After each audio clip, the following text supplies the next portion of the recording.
Wow, guys, what an incredible game that was for the neutrals. Hey, guys, as an Arsenal fan, Sunderland definitely deserved that point from that game. I mean, we're going to unpack it here. It really feels like a loss, I'm going to be honest, especially with the amount of clean sheets and wins we've been getting. But that's besides the point, guys. Make sure, if you are new to the channel, you hit the subscribe button, hit the like, and comment down below your thoughts, guys. I know a lot of the haters will have loved today's result, but there's a lot to unpack from this game because I think it's a lot more than meets the eye with this fixture here. Now, we knew it would be an incredibly tough game, guys. Probably one of our toughest this season. I mean, we've had Liverpool away, we've had Newcastle away. Those are two tough ones, but if you're looking on form, I mean, Sunderland away is arguably even harder than Newcastle away at the moment, and we knew it would be tough, but boy, this was a physical game today, guys, and we knew it would be. They're going to be up for it. They're not fearing anyone. Sunderland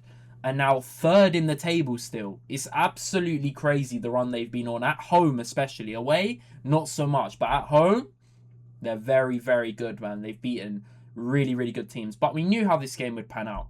We'd have a lot of the possession. Sunderland would look to counter, and in the air, they're going to look to exploit. And despite how good our defence has been this season, I thought today we showed a bit of frailty, guys, and in attack as well. It was the injuries were really highlighted here, man. I mean, in that first half, it was pretty awful. I'm going to be honest, guys. Yes, the stats favour us in terms of 70% possession, 69% possession, more expected goals, same big chances. But, guys, when you're favourites going into the game, you're top of the league, you need to be taking the game more. And yes, we had all of the ball, but we didn't really create anything in that first half. I was looking at individuals, and I mean, everyone in the attack was kind of anonymous in that first half. Zubamendi and Rice were trying to play balls out, trying to make stuff happen with Calafiori, Timber overlapping, but it just wasn't happening in that first half. Now, of course, the momentum was with us for most of the game, and I thought individually we grew into it, but we really didn't do too much in that first half. And it was actually Sunderland who took the lead through Dan Ballard, who had a superb game. I'd argue man of the match. He was really good this game, man. Really imposing and aerially dominated our players. It was crazy to see. Ex-academy player from us as well. But yeah, really good goal, but awful from us, man. I mean, the ball bounces, long ball over, and I think it's Rice who misses it. But then Raya, or Gabriel, is it? One of our other players misses it as well. I think it's Gabriel, and then it ends up being really well struck by Ballard into the top corner. Raya, no chance. But yeah, guys, it's crazy. The way we went 1-0 down that game, it was awful, man. It was really poor. We had all the possession. We didn't create anything. And then what should have been winning the ball in the air, getting it out scenario, ended up 2 bounces and he volleys it in. Their centre-back, guys, volleys the ball in, and the crowd has lifted. And then you get the momentum, and that's exactly what happened. But yeah, that first half was one to forget. I'm not going to lie. The stats really flatter us in terms of, yes, we had more of the ball, more passes, more shots. But when you're looking at the chances, one big chance each. Despite them having 30% possession, it's not good enough, guys. It really wasn't good enough from the attack today. And I think we really missed the Gyökeres up front. Marino had his moments. I didn't think he was awful, but we missed that outlet and also the depth, because today the defensive depth was just not there. We had Ethan, Max, Anus as well, and that was it. That was it for attackers. That was it. So we really needed a Martinelli off the bench today. Would have been a really good helping hand. Gyökeres starting would have been big. Odegaard, but would-haves. Guys, you got to deal with the injuries, and we didn't in that first half. We looked really poor, but the second half, things did change for the better, and I'm going to talk about all the events that transpired because there's a lot to unpack in this game, guys. Now, guys, in that second half, I really thought we started to click in the attack. I mean, you look at the stats. To be fair, they're actually not too dissimilar, but the expected goals, I mean, that's where you can see the improvement. Less possession, but look at that. 3 big chances, 12 shots. I'm not going to lie, guys. I don't think it was our attack to blame in that second half. It was credit to Sunderland. Their defending, especially late on, was superb. Really superb, man. We could have easily won this game, but in the end, I'm not complaining. I think Sunderland deserved the point, and it does really feel like a loss on the run we've been on. It's a kick in the teeth, especially knowing Liverpool, Man City. If someone wins tomorrow, especially City, they could really close the gap. But it's not even about that, guys. It's more about us just not being able to see out this game. And yeah, that second half, I really thought guys stepped up. I thought Timber Calafiori was constant threats on the overlaps. I thought Rice was really running the midfield, the engine, getting into really nice positions, swinging lovely crosses in. Zubamendi as well. We know how good he's been since he's arrived, but his passing was really on point, keeping the ball ticking. We were really controlling the tempo, and it was kind of feeling like it's only a matter of time before we equalise. And it was the main man, Bukayo Saka, of course, star boy, stepped up. We still call him that, of course, but he stepped up, man. He showed the haters, he silenced them, because guys were saying, yes, he didn't have the best half, but I was hearing all sorts of rubbish about Saka being not great this season and the open play stats and whatever, but that was a brilliant finish, man. Bottom corner, tight angle, roofs.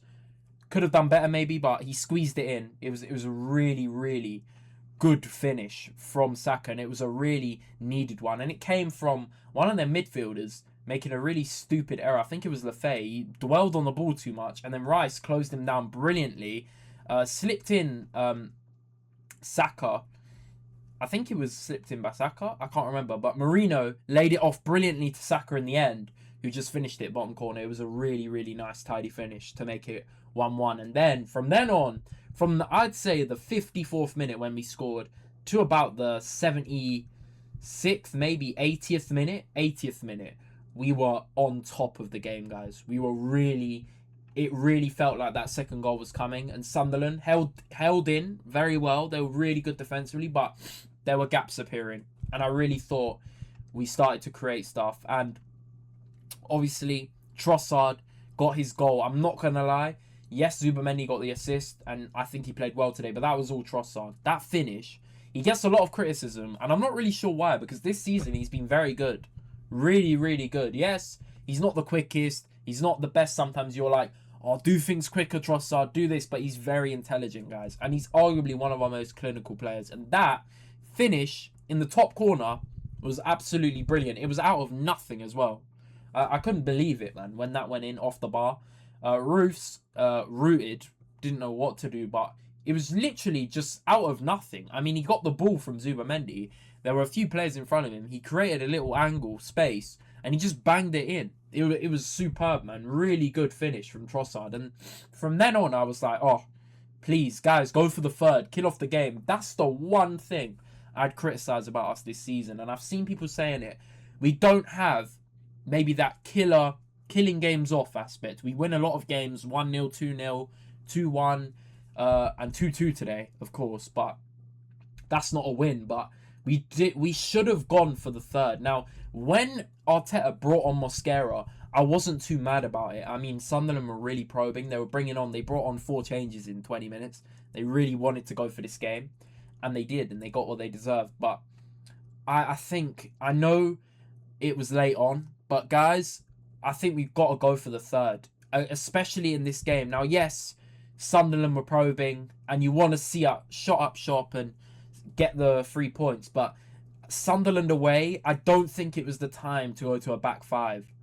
You could see it, even with a back 4, they were managing to create chances, nearly scoring, but yeah, especially towards the end. I mean, there was one chance where the ball went in, and I think it was from a corner. Ballard got on the end of it, and Brobby, it was an incredible double save from Ryle, but it was offside. But there was that warning sign there. Now, could he have maybe brought on an Ethan or Dowman to maybe add something different to the attacking areas? I think he really could have. Eze had a bit of a quiet game, but then when the game went on, I thought he started to do more. He started to get involved in a lot of play, have some nice dribbles, but we need to see more from Eze, I think.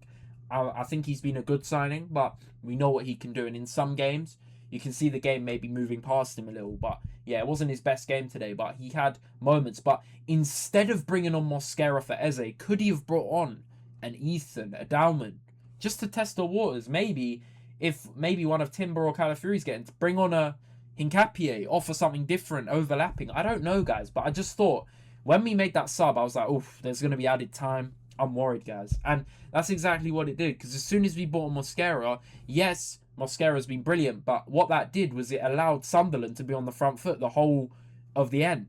And yes, we had a few breakaways. But guys, that I don't know if that was the right call.